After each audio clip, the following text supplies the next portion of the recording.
زیر ناف بالوں کے اعتبار سے وہ جو پبلک میں مشہور ہے نا کہ وہ علماء نے زیادہ تر کیا ہے کہ وہ دفنا دینے چاہیے، باہر نہیں ہونے چاہیے. میں نے اس کا آپٹیمل سولوشن دیا ہے، وہ آپ کلپ میرا دیکھ لیں. پہلے میں دوسرے پورشن کو ایڈریس کرتا ہوں کہ زیر ناف بال کہاں سے کہاں تک کاٹنے چاہیے. پہلے اس کی حکمت آپ سمجھ لیں. یہ غیر ضروری بال جو صاف کیے جاتے ہیں، یہ وہی بال صاف کیے جاتے ہیں جہاں پر پسینہ جمع ہوتا ہے، کیونکہ پسینہ جمع ہونے کی وجہ سے وہاں پہ بدبو پیدا ہوتی ہے. تو اسلام نے یہ پاکی کا نظام رکھا ہے. اب یہ دیکھیں، یہ والی جو جگہ ہے بغلوں کے نیچے والی، اس میں پسینہ جمع ہوتا ہے. یہ بال اگر آپ ریموو نہیں کریں گے تو آپ کو بدبو آئے گی. اکثر جو مسلمان غیر مسلم ملکوں میں جاتے ہیں وہ کہتے ہیں جو کافروں کو بڑی بو آمدی ہے جی. وہ کافروں سے بو اس لیے آ رہی ہوتی ہے کہ وہ پاکی نہیں کر رہے ہوتے. وہ بھی وہ ساری چیزیں کریں، کلمہ نہ بھی پڑھیں، اس کو روحانی مسئلہ ہمارے لوگ سمجھ رہے ہوتے ہیں جی. ٹھیک ہے، حالانکہ خود نماز بھی نہیں پڑھتے. اصولوں تو آپ سے بھی بدبو آنی چاہیے، کیونکہ صحیح مسلم میں 246 نمبر حدیث ہے، بندے کے کفر اور ایمان، شرک اور ایمان میں فرق نماز ہے. لیکن اللہ نے دنیا میں پردہ ہی رکھا ہوا ہے. وہ بدبو کی وجہ ان کی پاکی نہ کرنا ہوتا ہے. پاکی کریں تو آپ دیکھ لیں، کوئی مسئلہ نہیں ہوگا، نہیں آئے گی بدبو. کرسچنز میں کتنے لوگ ہیں جو یہ کرتے ہیں، جوز میں بھی ہیں جو کرتے ہیں. تو یہاں پہ پسینہ جمع ہوتا ہے، اس لیے نبی علیہ السلام نے اس کو مشروع فرمایا. صحیح مسلم میں حدیث ہے، نبی علیہ السلام نے زیر ناف بال، بغلوں کے بال اور ناخنوں کے لیے 40 دن کی مدت مقرر فرمائی ہے کہ 40 دن میں ایک دفعہ تو لازمی کرنا ہے. ویسے تو ہر ہفتے میں ایک دفعہ کرنے چاہیے. مسلم شریف میں حدیث ہے، بخاری مسلم دونوں میں حدیث ہے کہ جمعے کا غسل ہر مسلمان پہ، مرد و عورت کے اوپر، مسلم کے اوپر، اس میں مسلم کے الفاظ ہیں سر، بریلوی دیوبندی نہیں ہے، اہل حدیث نہیں، شیعہ نہیں، یہ واجب ہے. اور اس کی ایکسپلینیشن صحیح مسلم میں کہ ہفتے میں کسی ایک دن کریں. جمعے کا دن ہو تو زیادہ بہتر ہے. جس میں الفاظ ہیں جس میں وہ اپنے جسم کی صفائی کرے. صفائی میں صرف میل اتارنا نہیں ہے، یہ غیر ضروری بالوں کو بھی صفائی کہا جاتا ہے. یہ عربی لنگوسٹک میں محاورتاً بات یوز ہوتی ہے. جیسا کہ بخاری کے اندر حدیث موجود ہے کہ نبی علیہ السلام نے فرمایا کہ جب بچہ پیدا ہو تو اس کی طرف سے عقیقہ کرو اور اس سے گندگی کو دور کرو. اور ترمذی ابو داؤد میں وہ گندگی کیا ہے؟ اس کے بال ریموو کرنے ہیں آپ نے، جس میں کہتے ہیں چانڈ لوانا. اور وہ فرمایا کہ 7ویں دن عقیقہ کرو، ترمذی ابو داؤد میں، اس کا نام رکھو اور اس سے گندگی دور کرو، اس کی طرف سے صدقہ اور خیرات کرو. تو یہ ان جگہوں پہ پسینہ جمع ہوتا ہے. اسی طریقے سے جو ران کے جو جوڑ ہیں وہاں پہ پسینہ جمع ہوتا ہے، جس کو آپ یعنی تھائی کہہ لیں. تو تھائی پوری کے بال ریموو نہیں کرنے ہوتے، صرف اتنے حصے کے جو شرمگاہ کے ساتھ ٹچ کر رہا ہوتا ہے. اسی طریقے سے یعنی بعض لوگ بالکل ناف کے عین نیچے سے بال صاف کرنا شروع کر دیتے ہیں، وہ کہتے ہیں زیر ناف ہے. وہ زیر ناف اس لیے کہا جاتا ہے، وہ ناف کے تو نیچے ہی ہے نا، عین زیر ناف لفظ نہیں ہے وہ. تو ان کی ظاہر ہے ان کو کوآرڈینیٹس ڈیفائن کرنے کے لیے زیر ناف کہا جاتا ہے. ٹھیک ہے، ورنہ تو ہم بغلوں کے نیچے جو کہتے ہیں بغلے تو یہ یہاں تک تو نہیں ریموو کرنے، وہ یہی والے ہیں. ٹھیک ہے، اینٹی وینم بھی ہو گیا. تو زیر ناف سے مراد ہے کہ جتنے حصے میں یعنی شرمگاہ ٹچ کرتی ہے، چاہے وہ ران والا حصہ ہو یا اوپر والا. اور اس کا بڑا آسان طریقہ ہے کہ پیٹ کا جو جوڑ ہے نچلے دھڑ کے ساتھ، جہاں پہ پیٹ ختم ہوتا ہے نا، وہ ناف سے تھوڑا نیچے جا کے ختم ہوتا ہے. اس کے بعد سے جو حصہ ہے نا، وہ آپ نے بال صاف کرنے شروع کرنے ہیں. شرمگاہ کے اوپر جتنے بال ہیں، دائیں بائیں جو حصہ شرمگاہ سے ٹچ کرتا ہے، یعنی وہ جہاں پہ پسینہ جمع ہوتا ہے، وہ حتیٰ کہ جو بڑے استنجا کرنے کی جگہ ہے وہاں تک. پیٹھ وغیرہ کے بال ریموو کرنے کی ضرورت نہیں، یہ اتنے پورشن کے. تو یہ اکثر لوگ پوچھتے ہیں، اچھا ہو گیا اس کو میں نے کلیئر کر دیا. اب آ جائیں وہ اس کے پچھلے پورشن کی طرف، اس سے جو پہلے والا پورشن تھا. سورہ نساء کی آیت نمبر 119 کا آپ نے حوالہ دیا، وَلَآمُرَنَّهُمْ فَلَيُغَيِّرُنَّ خَلْقَ اللَّهِ. شیطان نے کہا تھا اے اللہ میں تیری مخلوق کو ابھاروں گا کہ وہ تیری تخلیق کو بدلیں گے. اور پھر اس کے بعد آتا ہے وہ جانوروں کے کان چیریں گے. اس کے تحت جو بھی تخلیق کو بدلتا ہے وہ حرام کا مرتکب ہے. کوئی شخص اپنے آپ کو خصی نہیں کر سکتا، حرام کا مرتکب ہے. کوئی عورت ایسی ایکٹیویٹی پرفارم نہیں کر سکتی وہ مردوں کی طرح دکھے، حرام کی مرتکب ہوگی. بخاری مسلم کی حدیث ہے، ان عورتوں پہ لعنت جو مردوں کی مشابہت کریں، ان مردوں پر لعنت جو عورتوں کی مشابہت کریں. مرد کو اللہ تعالیٰ نے داڑھی دی ہے، اب داڑھی کو مڈانا قرآن حکیم میں سورہ نساء کی آیت نمبر 119 کے تحت عورتوں کی مشابہت بھی ہے اور تخلیق کو بدلنا ہے، کیونکہ عورت کی داڑھی نہیں اگی ہوئی. الٹا اس کی اگا ہے تو اس نے ریموو کرنی ہے تاکہ مردوں سے مشابہت نہ بنے. اس لیے کم از کم اتنی داڑھی رکھنا جسے عرف عام میں داڑھی کہا جائے، جس طرح آپ کی ہے یا شاید افریدی صاحب کی ہے. عامر لیاقت والی نہیں. تو وہ داڑھی جو ہے وہ آپ کو حرام کی کیٹیگری سے باہر نکال دے گی. آپ رکھیں, عورتوں سے مشابہت آپ کی نہیں ہوگی. اور مونچھیں رکھنے سے نہیں, بات کہتے ہیں مونچھیں بھی رکھ لی تو ہو جائے گی, وہ اتنے حصے میں ہوگی, ادھر پھر زنانیاں لئی کام رہے گا. پورے چہرے سے مشابہت دور کرنی ہے نا. تو وہ تخلیق بدلنا نہیں ہے. کچھ چیزیں اللہ تعالیٰ نے نیچر میں ایسی رکھی ہیں کہ جو اللہ تعالیٰ نے شرعی احکام کے طور پر نبیوں کے ذریعے فطرت کے طور پہ تعلیم کی. اللہ تعالیٰ چاہتا تو آپ ختنے سمیت بھی پیدا ہو سکتے تھے, ہو سکتے تھے نا, بے شک. لیکن اللہ تعالیٰ نے یہ ایک شرعی فریضہ رکھنے کے لیے اسی طریقے سے آپ کو پیدا کیا. دیکھیں یہ ختنے والا تو معاملہ ہی چھوٹا ہے, باقی ہر چیز پرفیکٹ ہو کے نکل. کان کسی کاٹنے پڑتے ہیں پیدائش کے بعد, ناک کو چھوٹا بڑا کرنا پڑے, یہ تو مصیبت پڑ جاتی. ختنہ ہی صرف کروانا پڑتا ہے. تو یہ اللہ تعالیٰ نے ایک دینی فریضے کے طور پہ رکھا. اللہ چاہتا تو کئی لوگ ابھی بھی ایسے ہیں جو نیچرلی پیدا ہوتے ہیں, ان کے ختنہ ہوا ہوتا ہے, وہ آپ اس کو کرامت بنا رہے ہوتے ہیں. وہ کافروں کے گھر بھی ایسے لوگ پیدا ہو جاتے ہیں, جیسے کسی کا 6 انگلیاں لگی ہوئی ہیں, وہ کہتے ہیں بڑا بزرگ ہے, وہ کوئی بغیر پیدا ہو گیا. اس طرح نہیں ہوتا. تو وہ نیچرل ہو سکتا ہے کسی کے ساتھ. تو نبیوں کے ذریعے اللہ نے وہ فطرت کی چیزیں بتا دی. داڑھی مڈانا فطرت کو بگاڑنا ہے, لیکن ختنہ کرنا اگرچہ ہماری تخلیق میں بگاڑ ہے, لیکن وہ فطرت اس لیے ہے کہ وہ اللہ نے پیغمبروں کے ذریعے تعلیم فرمائی کہ میں نے خود یہ چیز رکھی ہے. ورنہ تو کل کو کوئی شخص کہے گا جی مجھے رفع حاجت ہوتی ہے تو اس کے بعد مجھے جسم دھونے کی ضرورت نہیں ہے, تو نیچرل پروسیس ہے. تو ہم رفع حاجت کے بعد کوئی کافر بھی ہے, وہ بھی ٹیشو پیپر کے ذریعے صفائی کرتا ہے نا, اسے فطرت تو نہیں سمجھ رہا ہوتا, اس کی صفائی کرنا فطرت ہے. اس طرح یہ کرنا یہ فطرت اس لیے ہے کہ جو لوگ ختنے نہیں کرواتے ہیں وہاں پہ کھال کے اندر میل جم جاتی ہے اور مختلف بیماریوں کا سبب بنتی ہے. وہاں پہ پسینہ جمع ہی رہتا ہے, میل جمع ہی رہتی ہے, اس سے وہ ایکسپوز ہو جاتی ہے کھال. باقی عورتوں کا خطرہ کوئی نہیں, وہ دودھ والی روایت جعلی ہے. وہ جو آپ کے انڈیا کے ایک مولانا صاحب کی بڑی وہ کچھ ویڈیوز اس طرح کی چڑی ہیں عورتوں کے ختنے والے, تو میری اس کی میں اب نام نہیں لیتا کیونکہ شریف آدمی ہے, وہ چند شرفاء میں سے جس نے میرے خلاف کوئی کلپ نہیں بنایا, لیکن جہاں اس نے غلطی کی ہے میں نے اس کو ہائی لائٹ کیا ہے. ایڈوکیٹ فیض سید صاحب حفظہ اللہ تعالی. تو اور عورتوں کے خطرے پہ میرا کلپ ہے, میں نے ان کو جواب دیا کہ وہ روایت ہی جعلی ہے. خود ابو داؤد نے لکھا ہے وہ جعلی روایت ہے, آپ عورتوں کے ختنے کرواتے پھر رہے ہیں, تو وہ نہیں ہے. تو یہ تخلیق کو بدلنا نہیں, یہ فطرت ہے. اس کے ثبوت میں بخاری مسلم کی حدیث ہے کہ 5 چیزیں فطرت سے ہیں. نمبر 1 ختنہ کروانا, نمبر 2 ناخن کاٹنا, نمبر 3 زیر ناف بال صاف کرنا یا اکھیڑنا کسی بھی فارم میں ہو. آپ استرے سے صاف بھی کر سکتے ہیں, بخاری میں حدیثیں استرے والی بھی.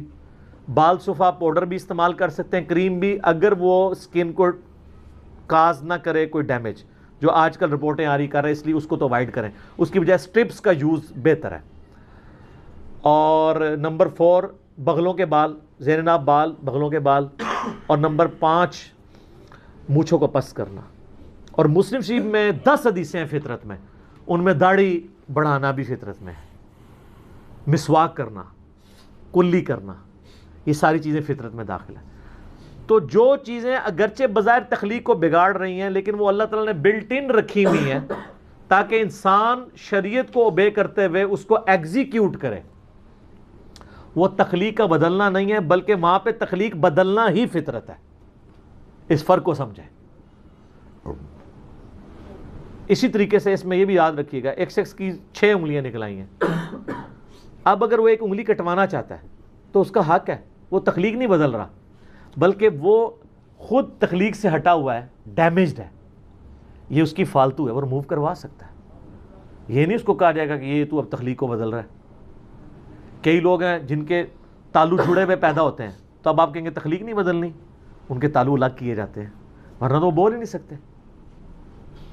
کئی لوگ, حتیٰ کہ ابو داؤد میں حدیث ہے کہ ایک صحابی کی ناک کٹ گئی تو اس نے چاندی کی ناک بنوا کے لگائی, لیکن اس میں بدبو پڑ گئی. ظاہر ہے چاندی تو اتنی کروجن ریزسٹنٹ اس کے اندر موجود نہیں ہے, ریزسٹنس نہیں ہے, ریزسٹنس.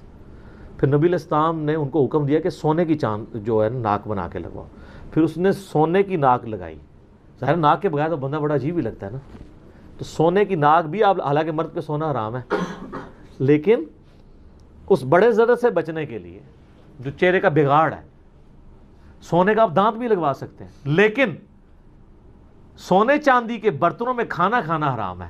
یہ ابو داؤد میں حدیث ہے, نبی علیہ السلام نے ان کو یوز کرنے سے منع فرمایا, صحیح سند کے ساتھ حدیث ہے.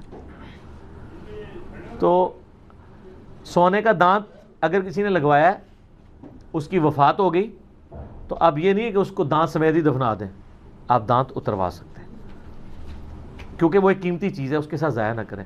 لیکن جو ہماری میتیں فوت ہوتی ہیں ان کی شیو کر رہے ہوتے ہیں, آپ کو پتہ ہے نا, وہ شیو کر کے دفنا رہے ہوتے ہیں, ایسے لوگ بھی ہیں, وہ جی عجیب لگ رہا ہے بندہ. اور بعض کو بہت جاہل ہیں تو وہ تو غیر ضروری بال بھی صاف کرتے ہیں, لیکن یہ کام کرنے کی ضرورت نہیں ہے. مر گیا تو وہ اللہ کی امانت ہے, اللہ کے سپرد کریں. البتہ اس کے جسم پہ جو کپڑے ہیں, یہ کوئی قیمتی چیز, کوئی عورت ہے اس کی کان میں بالیاں ہیں, وہ آپ نکال لیں, وہ ظاہر زندہ بندوں کی ضرورت ہے. کپڑے بھی احتیاط سے اگر اتر سکتے ہیں تو اتار لیں, زندہ بندوں کی ضرورت ہے. اور لوگ وہ ڈرتے ہیں, وہ کپڑے پہنتے ہوئے ڈر رہے ہوتے ہیں کہیں ماری نہ جائے. اس طرح نہیں کو مرتا میرے بھائی. اور میں حیران ہوتا ہوں, یہ سپرسٹیشیس چیزیں مسلمانوں کے اندر ہیں. وہ مسلمان جو اللہ میں بلیو کرنے والے ہیں, جو پوری دنیا کو کہہ رہے ہیں کہ جب موت آئی ہو نہ ایک لمحہ آگے ہو سکتا ہے نہ پیچھے, یہی کہتے ہیں نا, اور خود وہ میت سے ڈر رہے ہوتے ہیں. آپ کسی بندے کو نا اکیلا میت کے ساتھ چھوڑ دیں اور باقی کہیں جی سارے گھر والے دس جا رہے ہیں, تو انہیں اکیلا میت کے پاس بیٹھنا ہے, وہ زندگی میں اس بندے سے نہیں ڈرتا ہوگا, لیکن مرنے کے بعد ڈر رہا ہوگا. یہ کہاں کا مسلمان ہے, کہاں کا ایمان ہے؟ ٹھیک ہے, اس نے کوئی زندہ نہیں ہونا میرے بھائی, اس طریقے سے کچھ بھی نہیں ہونا. تو لوگ یعنی مردے سے ڈر رہے ہوتے ہیں. یہ ایک یعنی ایک المیہ ہے مسلمانوں کا. دیکھیں, جو حیض کی وجہ سے غسل واجب ہوتا ہے عورت کے اوپر, وہ اللہ تعالیٰ نے اس کو ایک سرکمسٹانسز ایسے دیے ہیں کہ جس میں وہ غسل اتارے گی بھی تو غسل نہیں اترے گا, کیونکہ وہ پیریڈز مسلسل عموماً 7 دن تک, 6 دن تک, بعض کے 5 دن تک چلتے رہتے ہیں. اور اس کے لیے کوئی شریعت نے اسپیسیفائڈ ٹائم بھی نہیں بتایا کہ کتنے دن ہے. وہ ہر عورت کی اپنی عادت ہوتی ہے, اس کو عادت کی ٹرم یوز کی جاتی ہے. بعض کی 6 دن بھی ہوتی ہے, بعض کی 7 دن, بعض کی 8 دن بھی ہوتی ہے, بعض کی 5 دن بھی ہوتی ہے. لیکن غسل جنابت جو ہے, یہ تو غسل بالکل الگ غسل ہے, یہ آپ کو اتارنا ہوگا. اگر حیض کی حالت میں جنبی والا معاملہ ہو گیا کسی بھی وجہ سے, ویسے تو حیض کی حالت میں مرد و عورت کا آپس میں ازدواجی تعلق حرام ہے. اگر کسی نے کر لیا تو وہ توبہ کرے گا, بڑا سخت معاملہ ہے, یعنی وہ انٹر کورس حرام ہے. وہ تو ابو داؤد ترمذی میں حدیث ہے, جس نے انٹر کورس کیا اس نے محمد صلی اللہ علیہ وآلہ وسلم کی شریعت کا انکار کر دیا. یہ بڑا سخت معاملہ ہے. لیکن بخاری مسلم میں یہ ہے کہ نبی علیہ السلام حالت حیض جب ہوتی تھی بیویوں کی تو ان کے ساتھ مباشرت کرتے تھے. مباشرت, انٹر کورس نہیں, صحبت فرماتے تھے. اور اس میں الفاظ ہیں کہ وہ بیویوں کو حکم دیتے تھے کہ وہ تہمت باندھ لیں آزار بند سے, اور باقی حصے کے ساتھ نبی علیہ السلام مباشرت فرماتے تھے. اگر اس میں کوئی عورت اس ایکسٹریم پہ پہنچتی ہے کہ اس پہ غسل فرض ہو جاتا ہے جنبی ہونے کی وجہ سے, تو ایسی عورت پھر غسل جنابت ضرور اتارے گی. حیض والا غسل, وہ ظاہر ہے حیض والا غسل واجب ہی اس وقت ہوتا ہے جب وہ پاک ہوتی ہے, اس سے پہلے تو واجب ہی نہیں ہوتا. کرے گی بھی تو کسی کام کا نہیں, ویسے نہ آئے وہ علیحدہ بات ہے. لیکن جنبی والا غسل اس پہ اسی وقت واجب ہو گیا, وہ اس نے اتارنا ہے. یہ کریٹیکل ایشو ہے. اب وہ یہ کہہ سکتے ہیں کہ جی نماز تو کوئی نہیں پڑھنی, نماز کے علاوہ بھی تو آپ نے جنبی تو نہیں رہنا. اور عموماً آپ دیکھتے ہیں اس طرح کی حالت میں عورتوں کے اوپر جنات کا حملہ بھی ہو جاتا ہے. بعض اوقات وہ کہتے ہیں جی شیاطین کا حملہ ہو گیا ہے, جادو ہو گیا ہے. اگر آپ ناپاکی کی حالت میں مسلسل رہیں گے اور پھر کوئی اذکار بھی نہیں کریں گے تو حملہ تو ہوگا. آپ تو یعنی بڑی اچھی گراؤنڈ پرووائڈ کر رہے ہیں جنات کو کہ آئیں. اس لیے صبح و شام کے اذکار جو ہیں وہ جنبی نے بھی جنابت کی حالت میں بھی کرنے ہیں اور حیض والی عورت نے بھی کرنے ہیں, سوائے قرآن پاک کی تلاوت کے. کیونکہ مولا علی کا قول ہے جامع ترمذی میں کہ نبی علیہ السلام کو حالت جنابت کے سوا کوئی حالت قرآن پڑھنے سے مانے نہیں ہوتی تھی. لیکن یہ جو حیض والا جو معاملہ ہے یہ بھی حکمی نجاست ہی ہے, جس طرح کہ جنبی ہونا حکمی نجاست ہے. یہ حقیقی نجاست نہیں ہے, وہ خون تو ناپاک ہے ہی ہے. لیکن اس کی وجہ سے کوئی عورت پلید نہیں ہوگی کہ وہ بچے کو دودھ نہیں پلا سکتی, ہنڈیاں نہیں پکا سکتی. لوگ کہتے ہیں نا جی یہ نہیں کر سکتی, نہیں. بخاری مسلم میں حدیث ہے, اما عائشہ کہتی ہیں کہ نبی علیہ السلام حالت حیض میں اپنی بیویوں کی گود میں سر رکھ کے قرآن پڑھ لیا کرتے تھے. کس لیول تک. پھر مسلم شریف میں حدیث ہے, اما عائشہ کہتی ہیں نبی علیہ السلام نے مسجد میں سے مجھے چٹائی مانگی تو میں نے اس کھڑکی میں سے حجرے کی, تو میں نے کہا کہ میں تو حیض میں ہوں, تو آپ علیہ السلام نے فرمایا کہ حیض تیرے ہاتھوں میں تو نہیں گھسا ہوا. ٹھیک ہے, تو وہ باقی معاملات تو لے کے چل رہے ہیں. حتیٰ کہ بخاری مسلم میں حدیث ہے, حضرت ابو ہریرہ کہتے ہیں کہ رضی اللہ تعالیٰ عنہ, ایک دن میں گھر سے نکلا تو نبی علیہ السلام مجھے راستے میں مل گئے, تو آپ مجھ سے گفتگو کرنا شروع ہوئے, تو میں چپ کر کے پیچھے کھسکتا نکل گیا. غسل کر کے واپس آیا, آپ نے فرمایا ابو ہریرہ کدھر گئے تھے؟ کہا یا رسول اللہ میں ناپاک تھا تو میں غسل کرنے گیا تھا، جنبی تھا. آپ فرمایا مومن تو کبھی ناپاک نہیں ہوتا. یعنی یہ غسل جنابت حکمی نجاست ہے، حقیقی نجاست نہیں ہے، لیکن اس کو بھی اتارنا ضروری ہے. لیکن اتنا ڈیلے نہ کیا جائے کہ اگلی نماز کا وقت آ جائے عام حالت میں. وہ تو ام عائشہ کی ترمذی میں حدیث ہے نا بڑی زبردست. ایک شخص نے آ کے پوچھا کہ اے اماں بتائیے کہ نبی علیہ السلام وطر کی نماز عشاء کے ساتھ ہی پڑھ لیتے تھے یا آخر وقت میں پڑھتے تھے؟ ان کا بیٹا کبھی ساتھ ہی پڑھ لیتے تھے اور کبھی آخر وقت میں پڑھتے تھے. اس نے کہا اللہ اکبر، الحمدللہ، تمام تعریفیں اس اللہ کے لیے جس نے دین میں اتنی وسعت رکھی ہے. پھر اس نے کہا کہ اماں یہ بتائیے کہ نبی علیہ السلام تہجد کی یا رات کی نماز بلند آواز میں پڑھتے تھے یا آہستہ آواز میں؟ ان کا بیٹا کبھی بلند آواز میں پڑھتے تھے کبھی آہستہ آواز میں. انہوں نے پھر نعرہ بلند کیا کہ اس اللہ کے لیے تمام تعریفیں جس نے دین میں اتنی آسانی رکھی ہے. پھر اس نے کہا کہ نبی علیہ السلام جو حالت جنابت کا غسل ہے وہ رات کو فوراً ہی اتار لیتے تھے یا فجر سے پہلے آخری پہر میں اتارتے تھے؟ ان کا کبھی فوراً اتار لیتے تھے اور کبھی آپ ڈیلے کر کے فجر کے وقت بھی اتار لیتے، کیونکہ اصل مقصد تو نماز پڑھنا ہے نا، اگلی نماز تک گیپ نہ آئے. تو اس نے کہا اللہ اکبر، تمام تعریفیں اس اللہ کے لیے جس نے دین میں اتنی آسانی رکھی ہے. ایک نسائی میں روایت ہے جس کی صحت میں اختلاف ہے، اور میری رائے بھی ان لوگوں کے ساتھ ہے جو اسے ضعیف سمجھتے ہیں، کہ جی جس گھر میں کتا تصویر اور جنبی ہو وہاں رحمت کے فرشتے نہیں آتے. یہ روایت جنبی والے الفاظ جو ہے نا یہ بخاری مسلم میں نہیں ہے، نسائی میں ہے. بخاری مسلم میں صرف کتے اور تصویر کا ذکر ہے، اور وہ بھی کتا وہ جو حفاظت اور شکار کے علاوہ پالا جائے، اور تصویر وہ جو عبادت کے لیے ہو، عام تصویر کے لیے حکم نہیں ہے. جنبی والے الفاظ بخاری مسلم میں نہیں ہے. لہٰذا شیخ البانی کا جو موقف ہے نا کہ یہ روایت ضعیف ہے نسائی کی، تو میرا موقف اس کے ساتھ ہے.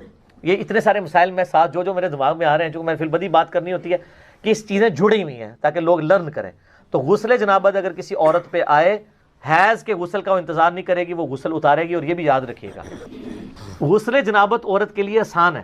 بخاری مسلم میں ہے کہ نبی علیہ السلام نے اجازت دیا عورتوں کو کہ وہ سر کی چٹیاں کھولے بغیر بھی غسل کر سکتے. چٹیاں میں کتنی گرا ہوتی ہیں، پانی تو ایک جگہ نہیں پہنچے گا. تو عام غسل کے لیے حکم یہی ہے کہ عورت سر پہ پانی بہا لے، اوپر جتنا بہ جائے تو اس کا غسل ہو جائے گا. لیکن جو حیض کا غسل ہے نا وہ مہینے میں ایک دفعہ ہی مشکل غسل ہے. اس میں نبی علیہ السلام نے حکم دیا ہے، بخاری مسلم میں آتا ہے کہ بال کھول کے عورت غسل کرے. عام جو عورت کا غسل ہے اس میں بال کھولنا ضروری نہیں. کھولتی ہے تو ٹھیک ہے، آج کل تو بڑی آسانی ہے، پانی بھی کھلا ڈلا ہے، شاور کی وجہ سے خطرہ بھی نہیں رہتا. بعض لوگ بڑا وہم کرتے ہیں، اتنا وہم نہ کیا کریں، تو آسانی ہے. اب تو اس میں کیونکہ نبی علیہ السلام کے مبارک زمانے میں ایک ایشو بھی اٹھا تھا، آپ کو پتہ ہے نا، آپ کی وفات کے فوراً بعد عبداللہ بن عمر عورتوں کو یہ حکم دیتے تھے کہ وہ حالت جنابت والا غسل بھی بال کھول کے کریں گی. اما عائشہ تک یہ بات پہنچی تو مسلم شریف میں آتا ہے اما عائشہ ناراض ہوئی.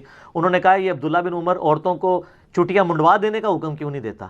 نبی علیہ السلام نے ہمیں کبھی اس چیز کا حکم نہیں دیا کہ ہم عام غسل کے لیے بھی چٹیاں کھولیں، اتنا تردد کریں، پھر بعد میں بال خشک کرنا ایک تردد ہے نا. آج کل تو آپ کے پاس خشک کرنے والے ڈرائرز موجود ہیں، پہلے کیا تھا؟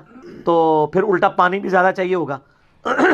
تو سیدہ عائشہ نے کہا کہ وہ غسل حیض والا غسل ہے جس میں بال کھولنے کا ہے. تو عبداللہ بن عمر پہ وہ ناراض ہوئی. اسی کانٹیکسٹ میں آپ اس بات کو سمجھ سکتے ہیں جو اکثر شیعہ کی طرف سے اعتراض ہوتا ہے کہ اما عائشہ نے 2 تابعین کو غسل کر کے دکھایا تھا، تو یہ بڑی بیہودہ روایت ہے بخاری کے اندر. سر آپ ان حالات و واقعات کو سمجھیں، کوئی بیہودگی نہیں ہے اس کے اندر. غسل سامنے کر کے نہیں دکھایا تھا، وہ 2 تابعین ملنے کے لیے آئے اور وہ یہ کہہ رہے تھے کہ ہمارے بال اتنے گھنے ہیں، ہم تو یہ 6 لیٹر پانی سے، اس زمانے میں وہ جو کیلکولیشن کر کے 6 لیٹر پانی سے غسل نہیں کر سکتے. تو اما عائشہ نے کہا کہ نبی علیہ السلام کے بال تم سے زیادہ گھنے تھے، وہ تو اتنے ہی پانی سے غسل کر لیا کرتے تھے آدھی بالٹی کے ساتھ. تو ان کو یقین نہیں آ رہا، تو اما عائشہ پھر ان کے سامنے آدھی بالٹی لے کے باتھ روم میں گئیں، اور وہ کہتے ہیں جی ایک موٹا پردہ تھا. اس زمانے میں اٹیچ باتھ پردے کے ساتھ ہی ہوتے تھے. آج بھی رائبنڈ اجتماع میں آپ چلے جائیں تو اسی طرح ہوتا ہے، کوئی بندہ نظر آ رہا ہوتا ہے اندر سے، خام خواہ اس کو میں نے تماشا بنایا ہوا ہے. اور اس پہ کورٹ میں کیسز چلتے ہیں باقاعدہ. ہائی کورٹ، اسلام آباد ہائی کورٹ میں میں نے خود یہ کیسز، یعنی مجھے اس لیے پتا ہے کہ یہ کتنے اس کے اوپر فتوے اور 295 سی لگانے کی کوشش کرتے ہیں. وہ شیعہ نے کئی روایت بیان کر دی تھی، سنیوں نے مقدمہ کر دیا، انہوں نے حضرت عائشہ کی توہین کر دی ہے. تو وہ پھر وہ شیعہ کا جو وکیل تھا وہ بخاری شریف لے کے گیا کہ بھئی یہ روایت بیان کر کے انہوں نے حضرت عائشہ کی توہین نہیں کی. انہوں نے کہا کہ بخاری میں توہین ہوئی ہے، تمہاری بخاری نے توہین کی ہے. تو ہمارے نزدیک تو وہ بھی توہین نہیں ہے. آپ اس کانٹیکسٹ کو سمجھیں. دین، آپ مجھے یہ بتائیے، آپ کا بچہ مسجد میں پیشاب کرے گا؟ 5-6 سال کا بچہ روک لے گا؟ نہیں کرے گا. لیکن بخاری مسلم اٹھا کے دیکھیں کہ صحابی نے مسجد میں پیشاب کر دیا، صحابہ مارنے کے لیے اٹھے، آپ فرمایا رک جاؤ، پیشاب تو اس نے کر دیا تھا، تسلی سے کرتا تو رہے. نبی علیہ السلام کے پاس آپ نے فرمایا مسجد پاک جگہ ہے، یہاں پیشاب نہیں کرتے، بات ختم. اور وہ اتنا خوش ہوا، وہ بدو تھا، پینڈو نیو مسلم تھا، وہ کہنے لگا کہ آپ کے اخلاق کتنے اعلیٰ درجے کے ہیں. اور وہ صحابہ کرام سے گلہ کر رہا تھا، تم مجھے مارنے آ رہے تھے اور نبی علیہ السلام نے مجھے بچایا. اگر وہ مارتے ہو سکتا ہے اسلام ہی چھوڑ جاتا. پینڈوؤں کا کو پتہ ہے کس ٹائم دماغ، قرآن پاک میں بھی آتا ہے نا کہ جو عرابی جو ہیں یہ بڑے سخت ہیں دین کی مخالفت میں، پینڈو لوگ. تو نبی علیہ السلام نے یہ سمجھا دیا. پھر آپ نے فرمایا ایک پانی کا ڈول لاؤ، وہاں پہ بہایا، دیٹس آل، ختم معاملہ. اب ہم کہ یار یہ کیسے ہو سکتا ہے، سب نیا نیا دین آ رہا تھا، لوگوں کو نہیں پتا تھا، لوگ لرن کر رہے تھے، اب تو دین ایوالو ہو چکا ہے نا. تو سیدہ عائشہ کو بھی اسی کانٹیکسٹ میں دیکھیں کہ انہوں نے لوگوں کو وہم نکالنے کے لیے ایسا کیا ہے. گئیں ان کے سامنے غسل نہیں کیا، غسل کر کے واپس آئیں اور وہم نکالا کہ دیکھو کوئی ٹوٹی نہیں اندر لگی ہوئی، ٹوٹیاں کہاں ہوتی تھی، اسی بالٹی سے میں نہا کے آئی ہوں، اب تو یقین کرو کہ اتنے پانی سے غسل ہو جاتا ہے. یہ اما عائشہ نہ بھی کرتی تو ٹھیک ہوتا، ضرورت نہیں تھی یہ کرنے کی، لیکن وہ کیا ہے، اس کو اب بگاڑنے کی بھی ضرورت نہیں ہے. آپ یہ اختلاف کر سکتے ہیں کہ ایسا نہ کرتی تو بہتر تھا، بالکل ہم بھی کہتے ہیں کہ اتنا زیادہ وہم نکالنے کی ضرورت کوئی نہیں تھی.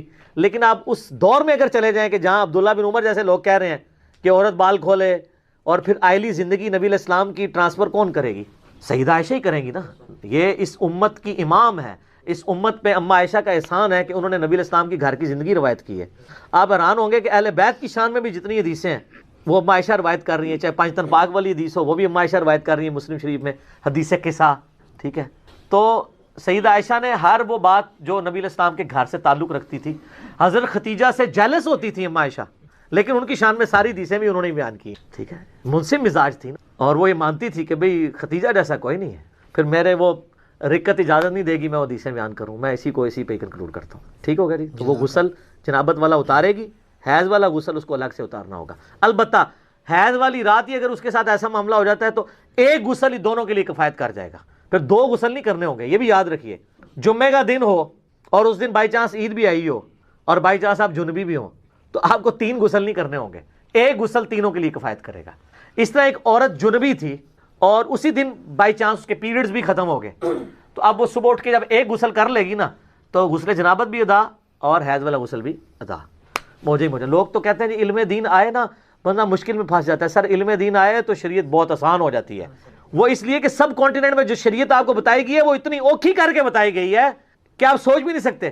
یہ چیزیں ہے ہی نہیں تھی. ہم نے یقین کرے اسلامی بہنوں کو یہ بات بتائی ہے نا کہ آپ بچوں کی دیکھ بھال کرتی ہو، آپ تردد میں پڑھتی ہو، آپ نمازیں روزانہ جمع کرو، تو لوگوں نے نمازیں شروع کر دی ہیں کہ یار 3 ٹائم ہی وضو کرنا ہے نا، فجر کا کیا، زور اثر کٹھی پڑی، مغرب عشاء جس ٹائم ٹائم ملے پڑھ لے.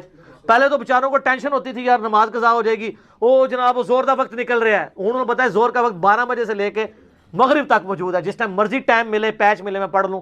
اور مغرب عشاء کا ٹائم غروب آفتاب سے فجر کا وقت شروع ہونے سے پہلے کسی بھی وقت پڑھ سکتی ہوں، بلکہ وہ تو 3 نمازیں بھی کٹھی، ملکین تو نہیں پڑھ سکتی وہ لیکن 3 نمازیں کٹھی ہو سکتی ہیں. آپ فجر کا وقت داخل ہونے سے آدھا گھنٹہ پہلے اٹھیں اور اس وقت آپ مغرب اور عشاء پڑھ لیں اور فجر کا وقت داخل ہوتے ہی فجر پڑھ لیں، 3 نمازیں ایک وضو سے. سر دیکھو ساڈے اسٹوڈنٹ بزرگوں بھی چھوڑ گئے، بزرگ عشاء دے وضو نال فجر پڑھتے سن، ساڈے اسٹوڈنٹ مغرب دے وضو نال فجر پڑھتے تھے. ہاں مغرب عشاء اور فجر پڑھ سکتی ہیں کیونکہ عورت پہ جماعت بھی کوئی نہیں ہے نا. ٹھیک ہے. اور ملکین کا میں نے ذکر کیا، ملکین یہ ہے جو اس اکیڈمی سے نکلی ہے، وہ یہ ہے کہ آپ مغرب سے آدھا گھنٹہ پہلے زور اثر کو جمع کریں اور پھر جب آدھے گھنٹے بعد مغرب آئے مغرب عشاء، یعنی ایک وضو سے 4 نمازیں. تو آڈے بزرگ ایک وضو نال 2 نمازاں پڑھتے سن، عشاء اور فجر. سورۃ المائدہ میں سٹارٹ کے اندر ہی وضو کا طریقہ آیا ہے کہ چہرے کو دھویا جائے، اس کے بعد دونوں ہاتھ کونیوں تک، پھر سر کا مسا اور پاؤں کو دھویا جائے. بل یہ پاؤں کے مسے والا اختلاف بھی ہے اپنی جگہ، المصنف ابن ابی شیبہ میں موجود ہے کہ اکرمہ جو تابعی تھے ابن عباس کے شاگرد وہ پاؤں پہ مسا بھی کر لیتے تھے. اس کو زیادہ جھگڑا نہیں بنانا چاہیے. تو یہ وضو کا طریقہ قرآن کے اندر ہے، بخاری مسلم میں درجنوں احادیث ہیں، بلکہ مسلم شریف کے اندر تو 1000 سے زیادہ احادیث ہیں وضو، غسل، نماز اور طہارت کے مسائل کے اوپر، 1000 سے زیادہ. لیکن یہ آپ کو کہتے ہیں جو وضو کا طریقہ تو امام حنیفہ نے بتایا ہے، تو حدیث کے اندر موجود ہے.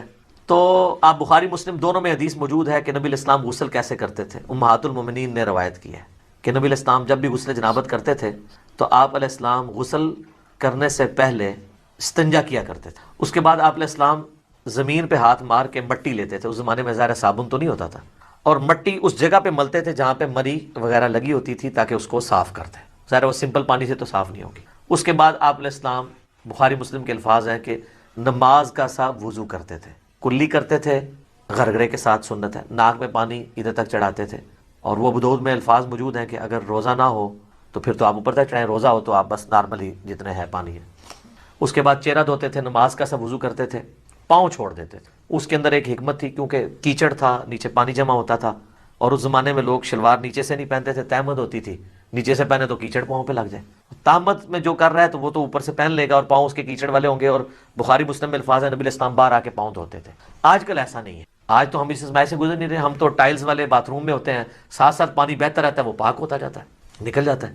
ورنہ تو والی مصیبت ہو جائے، ہم پہلے تولیہ باندھ کے باہر نکلیں اور پاؤں دھوئیں اور اس میں وہ چھینٹے بھی نہ پڑے پھر شلوار پہنے. اب تو یہ ضرورت ہی نہیں اندر ہی، تو آپ پورا وضو بھی کر سکتے ہیں. اچھا، چونکہ نبی علیہ السلام وضو کرتے تھے اور اس سے پہلے استنجے والی جگہ سب کچھ دھو چکے ہوتے تھے، اور اس کے بعد آتا ہے پھر آپ علیہ السلام 3 دفعہ جو وہ سر پہ پانی بہاتے تھے، دائیں طرف بائیں طرف. ذرا وہ غسل ہوتا تھا ایک برتن اور بالٹی کے ذریعے، تو وہ اسی طریقے سے ہی ہوگا. آج کل تو شاور ہے، مسئلہ ہی کوئی نہیں ہے. تو اس کے بعد آپ پاؤں باہر نکل کے دھوتے تھے، اور اسی وضو کے ساتھ غسل کے ساتھ وضو بھی شمار ہو جاتا تھا. لیکن یہ اس صورت میں ہے جب غسل کے دوران آپ کے ساتھ کوئی ایسا معاملہ نہ ہو جو وضو کو توڑ دیتا ہے. اگر اسی دوران کسی کی ہوا خارج ہو جاتی ہے یا پیشاب کا قطرہ نکل جاتا ہے تو پھر وہ غسل کر کے نکلے اور کہ جی میرا وضو ہو گیا، تو اپنے آپ کو ہی دھوکہ دے رہا ہے. کیسے ہو گیا؟ اس کو تو پھر اینڈ پہ دوبارہ سے وضو کرنا ہوگا. یا اسی دوران اگر شرمگاہ کو ہاتھ لگ جاتا ہے، اگرچہ اختلافی مسئلہ ہے لیکن کبھی دلائل اسی طرف ہے کہ نیکڈ اگر شرمگاہ کو ہاتھ لگ جائے، یعنی ڈائریکٹ پردے میں حائل ہو کے لگے وہ تو کوئی مسئلہ نہیں، ڈائریکٹ لگ جائے تو اس کا وضو ٹوٹ جاتا ہے. تو اس میں بہتر یہی ہے کہ احتیاط اسی میں ہے کہ آپ اینڈ میں دوبارہ وضو کر کے ہی باہر نکلیں، کیونکہ بعض اوقات ہاتھ لگ ہی جاتا ہے اور اتنا دھیان بھی نہیں رہتا اس طرح کے معاملات میں. لیکن اگر یہ سارا معاملہ ہے تو کوئی مسئلہ نہیں ہے، پھر تو آپ کا وضو اور غسل اکٹھا ہی ہوگا، آپ کو دوبارہ وضو کرنے کی ضرورت نہیں ہے. مثلا آپ کو تالاب میں کوئی پھینک دے، دھکا بھی دے دے اور غوطہ بھی آ جائے تو ساتھ ہی سارا غسل اترے. سب سے آسان جو غسل ہے نا تالاب میں، 1 منٹ بھی نہیں چاہیے تالاب کا غسل کرنے کے لیے، آپ کو سیکنڈز میں غسل ہوتا ہے، کوئی پورا جسم دھل جاتا ہے. ٹھیک ہے. اچھا، اگلے زمانوں میں لوگ کپڑوں سمیت غسل کیا کرتے تھے، یعنی ایک لنگوٹا باندھ کے، پورا نہیں، جب کبھی اوپن جگہ پہ نہانا ہوتا تھا. آج کل بھی ایسے ہی ہوتا ہے. تو لیکن آج کل چونکہ باتھ روم ہے تو ہمیں ضرورت نہیں ہے. باقی دریا ایریا میں ابھی بھی آپ دیکھیں جوڑوں کے جو گیسٹ ہیں وہ لنگوٹا باندھ کے کر رہے ہوتے ہیں، وہ تو نیچے وہ باندھنا پڑتا ہے، ادروائز تو پھر ظاہر ہے وہ شرم و حیا والا ایشو ہو جاتا ہے. تو پھر اگر ایسی صورتحال ہوگی تو اگر کوئی وضو کے توڑنے والی چیز نہیں ہوئی تو آپ غسل کے بعد آپ کا وضو شمار ہو جائے گا، غسل جنابت ہو جائے گا. کئی شادی شدہ لوگ ہیں ان کو بالکل غسل کا طریقہ نہیں پتا، ٹھیک ہے، اور ان کو بالکل پتہ ہی نہیں. باقی رہا عام غسل بھی سنت کے مطابق ہی کرنا چاہیے. عام غسل ویسے کون سا ہوتا ہے؟ وہ تاری لانا ہے جڑا گرمی دور کرنے واسطے، وہ غسل تو نہیں ہوتا، وہ تو خالی تاری لگانا ہے. ہر غسل سنت کے مطابق ہی آپ نے کرنا ہوگا. اگر عام غسل سے مراد آپ نے صحیح بخاری مسلم میں حدیث ہے کہ جمعے کا غسل کیا جائے، اور مسلم میں الفاظ ہے کہ ہفتے میں 1 دن غسل کیا جائے، تو وہ سنت کے مطابق ہی کرنا ہوگا. یا عید کے اوپر غسل کرنا سنت ہے تو سنت کے مطابق ہی کرنا ہوگا. ٹھیک ہے. اسی طریقے سے میت کو غسل دینے کے بعد جب جسم پہ چھینٹے پڑ جاتے ہیں اور پھر آپ نے غسل کرنا ہے تو سنت کے مطابق کریں، یا اتنا حصہ بھی دھو لیں تو وہ بھی کافی ہے. وہ غسل والا حکم منسوخ ہو چکا ہے، اتنا حصہ بھی دھو لیا جائے کافی ہے. تو غسل جب بھی کریں سنت کے مطابق ہی کریں تاکہ آپ کی عادت نہ ٹوٹے. بل عام غسل آپ جس بھی طریقے سے کر لیں گے ظاہر ہے اس میں تو پھر کوئی ایسا ایشو نہیں ہے. آپ جب کر کے ازائے وضو پہ جب پانی بہ جائے گا تو خود بخود آپ کا وضو ہو جائے گا، بشرطے کہ اس دوران کوئی وضو توڑنے والی چیزیں نہ ہوں. اسلامی بہنوں کے لیے میں عرض کر دوں کہ ان کے غسل میں فرق ہے. صحیح مسلم کے اندر موجود ہے کہ اما عائشہ کہتی ہیں کہ نبی علیہ السلام جو حالت حیض میں غسل ہے نا، اس میں ہمیں حکم دیتے تھے کہ ہم بالوں کا جوڑا بھی کھول کے پورا کھول کے نا، جو بنائی ہوتی تھی آپ نے چوٹیا، اس کو کھول کے غسل کریں. لیکن جو عام غسل ہے غسل جنابت، اس میں آپ کہتے تھے بس اوپر سے پانی بہا لو تو کافی ہے، کیونکہ عورت کے لیے تو تردد ہے، اس کی تو کئی بالٹیاں سر پہ ہی لگ جائیں گی. اس زمانے میں تو پانی بھر کے لانا بھی ایشو ہوتا تھا. آج کل والا صاحب تو نہیں اٹیچ بات ہے اور اوپر جو ہے وہ آپ کا شاور چل رہا ہے. تو اسی والے سے وہ سیدہ عائشہ کے پاس کچھ تابعین آئے بھی تھے، وہ مانتے ہی نہیں تھے کہ جی آدھی بالٹی سے کیسے غسل ہو سکتا ہے. تو عائشہ ان کے سامنے آدھی بالٹی لے کے گئی پردے میں، موٹے کپڑے میں، اس وقت ظاہر اٹیچ بات کپڑے والے ہی ہوتے تھے. ٹوائلٹس گھروں میں نہیں ہوتے تھے، گھروں کی چھت پہ ہوتے تھے یا باہر زمین میں، لیکن باتھ روم تو گھر کے اندر ہوتے تھے کیونکہ اس میں بدبو والا نہیں ہے، پانی بہ جاتا ہے. وہ کہتے ہیں جی سیدہ عائشہ نے غسل کر کے دکھایا، بخاری مسلم میں آتا ہے. تو میں نے اس کو بھی جواب دیا تھا، وہ انہوں نے ان کے سامنے نہیں کیا، ان کا وہم نکالا ہے کہ دیکھو اندر ٹوٹی بھی کوئی نہیں ہے، میں یہ پانی لے کے جا رہی ہوں، اسی سے غسل کر کے نکلوں گی. تو وہ ان کا وہم نکالنے کے لیے. تو یہ غسل اس صورت میں شمار ہوگا، اس کے ساتھ وضو بھی، جب کہ وضو توڑنے والی کوئی چیز نہ ہو. تو ظاہر ہے اتنی احتیاط کے ساتھ. بعض لوگ تو بیچارے پوری احتیاط سے کرتے ہیں، اینڈ پہ جب وہ یعنی وہ کپڑے پہننے لگتے ہیں تو شرمگاہ کو ہاتھ لگ جاتا ہے تو پھر 0 پہ آ گئے، جیسے 99 پہ سانپ کاٹ گئے تو نیچے آ گئے. تو بہتر یہی ہے کہ تسلی سے کر کے نکلیں، بعد میں آپ وضو کر لیں، اور اس میں کوئی غلوب والا شمار بھی نہیں ہوگا. ظاہر ہے کہ آپ اس اعتبار سے کر رہے ہیں. اچھا یاد رکھیے گا، ایک مجھے ضمناً آیا، لوگ پوچھتے بھی رہتے ہیں غسل کن چیزوں سے ٹوٹتا ہے. غسل اسی صورت میں ٹوٹے گا جب شہوت کے ساتھ منی خارج ہوگی، یا میاں بیوی ازدواجی تعلق قائم کریں اور اس صورت میں چاہے منی خارج ہو یا نہ ہو. بس یہ 2 چیزیں ہیں جن سے غسل ٹوٹے گا. ٹھیک ہے. حیض والا تو عورتوں کا معاملہ الگ ہے. تیسری کوئی صورت نہیں. بعض اوقات پیشاب کرتے ہوئے منی کے قطرے نکل جاتے ہیں تو وہ شہوت کے ساتھ نہیں نکلے، اسے ودی کہتے ہیں، وہ منی نہیں ہوتی، وہ غسل نہیں توڑے گی. اسی طریقے سے بعض لوگ بیچارے پہلے غسل سے پہلے وضو کرتے ہیں، اس کے بعد جب سر پہ پانی ڈالتے ہیں تو ٹھنڈک کی وجہ سے پیشاب کے قطرے نکل جاتے ہیں، وہ سمجھتے ہیں پیشاب نکل گیا پھر دوبارہ سے غسل شروع کرتے ہیں. نہیں، پیشاب نکلنے سے غسل تو نہیں ٹوٹا، وضو آپ کا ضرور ٹوٹ گیا. تو وہ وضو تو آپ نے ویسے بھی اینڈ پہ دوبارہ ہی کرنا ہوگا احتیاطاً. غسل آپ اپنا جاری رکھیں. غسل کے دوران پیشاب کرنے سے، ہوا خارج ہونے سے غسل جہاں تک پہنچا اس کو آگے ہی لے کے چلیں، پھر زیرو پہ نہیں آپ نے آنا، کیونکہ وہ غسل نہیں ٹوٹا، آپ کا وضو ٹوٹا ہے تو وضو تو آپ دوبارہ بھی کر لیں گے. غسل توڑنے والی چیز میاں بیوی کا ازدواجی تعلق ہے، خواہ اس میں منی ہو یا نہ ہو، اور یعنی نائٹ فال، یعنی منی کا شہوت کے ساتھ نکلنا، وہ نائٹ فال کے ذریعے ہو یا کسی اور غلط طریقے سے ہو، یعنی میں کوڈ ورڈز میں بات کر رہا ہوں، تو وہ غسل کو فرض کر دے گی. باقی اور کوئی چیز جو ہے نا وہ غسل کو فرض. غسل کرتے ہوئے اگر ہاتھ پانی کو لگ جائے یا بوندیں چلی جائیں تو پانی ناپاک ہوگا؟ نہیں، پانی ناپاک نہیں ہوگا. پانی صرف اس صورت میں ناپاک ہوتا ہے کہ جسم کے جس حصے پہ گندگی لگی ہوئی ہے نا، اس گندگی والے حصے کو پانی ٹچ کر کے برتن میں چلا جائے. باقی جو جسم ہے وہ تو پاک ہے آپ کا. وہ جو آپ غسل کرتے ہیں وہ تو حکمی نجاست دور کر رہے ہیں. ورنہ تو اللہ کے بندو، آپ تولیہ اٹھا کے لے گئے ہو اور آپ کے ہاتھ اور تولیہ گیلا ہو یا ہاتھ گیلے ہو تو تولیہ ناپاک ہو جائے گا؟ نہیں. تو بخاری مسلم کی حدیث ہے مومن کبھی ناپاک ہوتا ہی نہیں ہے. حضرت ابو ہریرہ کہتے ہیں ایک دن میں گھر سے نکلا، نبی علیہ السلام جا رہے تھے تو میں آپ کے ساتھ ہو لیا، تو مجھے فوراً یاد آیا میں جنبی ہوں. میں چپ کر کے کھسک کے غسل کر کے واپس آیا تو حضور نے فرمایا تم باتیں کرتے کرتے بیچ میں سے غائب ہو گئے، کدھر چلے؟ یا رسول اللہ میں ناپاک تھا اور میں غسل کرنے گیا. آپ نے فرمایا مومن تو کبھی بھی ناپاک نہیں ہوتا، جنبی ہو کے بھی ناپاک نہیں ہوتا. وہ ناپاکی جو ہے حکمن ہے، حقیقتاً نہیں ہے. حقیقتاً تو صرف منی ہے یا حیض کا خون ہے، باقی جسم تو پاک ہے. بخاری مسلم میں حدیث ہے، اما عائشہ کہتی ہیں نبی علیہ السلام مسجد میں تھے، اعتکاف بیٹھے ہوئے، آپ نے مجھے، مسجد میں دروازہ کھلتا تھا نا حجرے کا، آپ نے مجھے اندر سے کہا کہ عائشہ مجھے میرا بستر پکڑا دو. میں نے کہا یا رسول اللہ میں حیض سے ہوں. تو فرمایا عائشہ حیض تیرے ہاتھوں میں تو نہیں گھس گیا؟ ٹھیک ہے. بخاری مسلم میں حدیث ہے، اما عائشہ کہتی ہیں میں حالت حیض میں ہوتی تھی اور حضور میرے گود میں سر رکھ کے قرآن بھی پڑھتے تھے. ماشاءاللہ کتنی خوش نصیبی ہے سیدہ عائشہ سلام اللہ علیہا کی. اور دوسروں نے ایک مسئلہ بھی بتا دیا کہ یہ نجاست حکمن ہے، حقیقتاً نہیں ہے. کئی لوگ پوچھ رہے ہوتے ہیں جی عورت حیض سے ہے تو وہ اب دودھ پلائے بچے کو یا نہ پلائے، آٹا گوندے یا نہ. اور پھر جڑیاں نویاں نوح آندیاں انہوں نے سساں جڑیاں نے نا ایویں کولو گپاں، اسی تے جناب وضو کر کے آٹا گنی دا سی. ہاں اسی تے اپنے جنیاں نو جڑا وضو کر کے روٹی پکا. تسی نماز نہیں کدے پڑھی ہوئی سی تے تسی وضو کر کے تے روٹیاں کھواندے رہے ہو ایویں روب پاڑے. نماز بھی کدے مشکل نہ پڑھتے ہوتے، اسی تے انج کریدا سی، خام کھا کے روب ڈالے ہوئے. بھائی نہ عورت نہ پاک ہوتی ہے.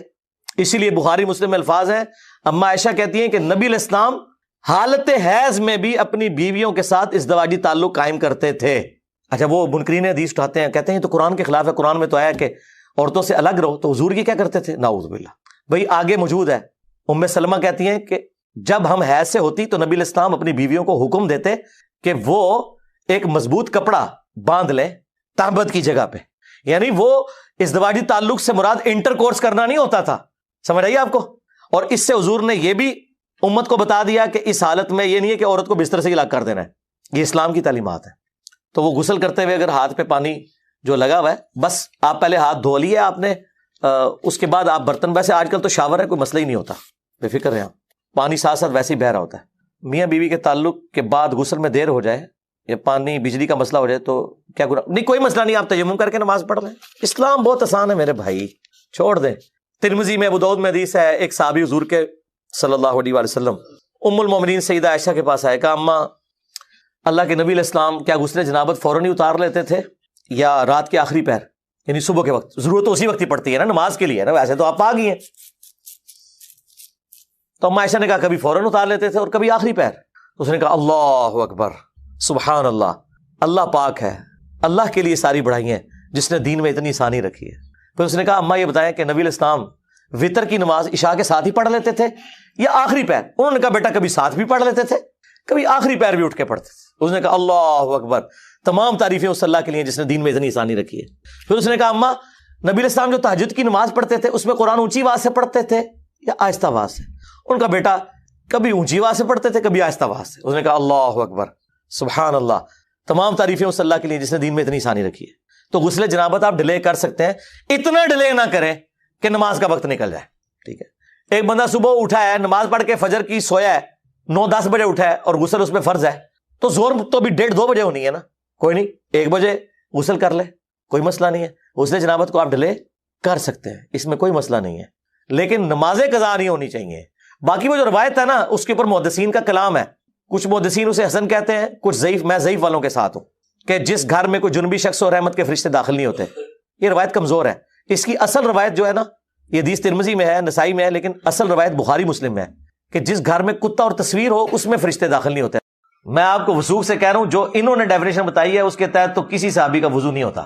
یہ کہتے ہیں جی داڑھی کا ایک ایک بال اور کھال تک دھلنا, ان کی داڑھی کے لیے جتنا پانی چاہیے نا اس میں 10 بندے وضو کرتے ہیں. بخاری مسلم میں جو کیلکولیشن بنتی ہے نا نبی الاسلام کے وضو کا پانی جس سے آپ وضو فرماتے تھے, آدھا لیٹر ہے. ایک بوٹل ہوتی ہے نا, اس سے نبی الاسلام وضو فرما لیتے تھے. بخاری مسلم میں نبی الاسلام نے ایک ایک دفعہ بھی پانی لیا ہے اعضائے وضو دھونے کے لیے, ایک دفعہ.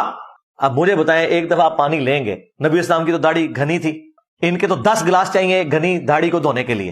اور بھائی جتنا چہرہ سامنے نظر آ رہا ہے وہ کافی ہے, باقی آپ نے داڑھی کا خلال کرنا ہے. ایک دفعہ اعضائے وضو, 2 دفعہ بھی بخاری مسلم میں حدیث میں ہے, 3 دفعہ بھی, تینوں طریقے سنت ہے, 3 دفعہ بھی لیں.